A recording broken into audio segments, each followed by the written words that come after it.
Bonjour à tous, bienvenue à la revue des Unes. On démarre avec Le Patriote qui, à sa une de ce jour, indique que le président Alassane Ouattara tient la promesse qu'il avait faite dans son discours à la nation à la veille de l'édition 2022 de la fête de l'indépendance. Cette promesse est l'adoption du décret de valorisation du salaire minimum interprofessionnel garanti SMIC à 75 000 francs CFA. L'information, note le confrère, a été révélée à l'issue du Conseil des ministres d'hier. Soir Info, auquel on s'intéresse à présent, barre à sa une de ce jour, que les élections municipales et régionales à venir seront très disputées.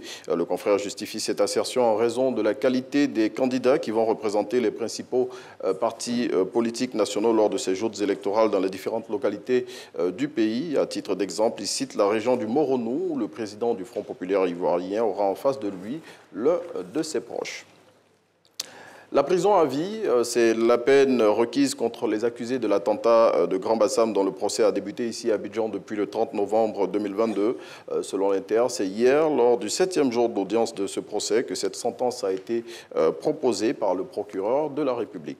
Et puis on referme la revue des Unes avec Allopolis qui, à la une de son numéro de cette semaine, nous propose d'aller à la découverte d'un couple qui prêche la parole de Dieu tout nu dans les rues de la ville de Daloa. Et bien, pour comprendre les motivations de ces évangéliste atypique, il faut lire le numéro de cette semaine de l'hebdomadaire, plutôt du spécialiste des faits divers. Voilà, c'est ici qu'on referme la revue des Unes de ce jour. À présent, on part au Mali pour Matin Express.